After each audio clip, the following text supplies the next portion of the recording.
Hai, kenalin nama aku Della Filana Sagala dengan NIM 13026250087. Kali ini aku akan jelasin siapa sih tokoh inspiratif yang aku jadiin pemenang dalam hidup aku. Nah, tokoh inspiratifku ini namanya Sandy Christian Waluyo. Dia adalah sosok anak muda Indonesia yang berprestasi luar biasa, ikut banyak kompetisi-kompetisi internasional terutama di bidang sains, dan dia juga peserta Clash of Champions Season 1.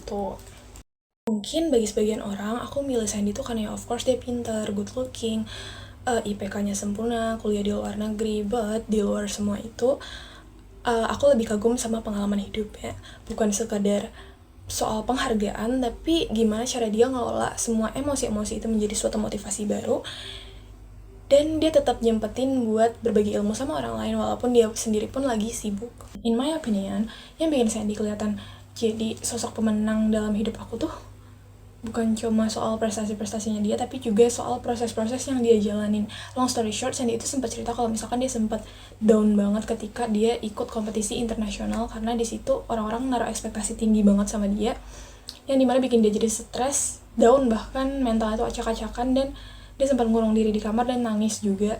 Tapi instead of berlarut-larut sama semua itu, dia memilih untuk mengelola atau mengolah semuanya itu, mengolah semua emosinya dia itu menjadi suatu motivasi baru yang bikin dia lebih semangat lagi.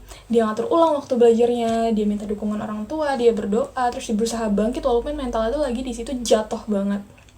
Nah, di situ loh yang bikin aku kelihatan kayak, oh ini loh yang namanya pemenang.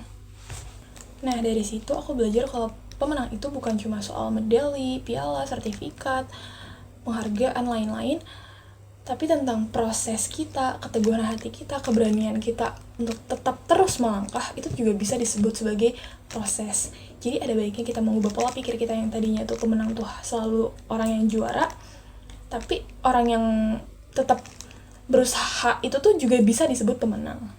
So, segitu dulu dari aku. Mohon maaf bila ada kekurangan atau kesalahan kata. Bye-bye!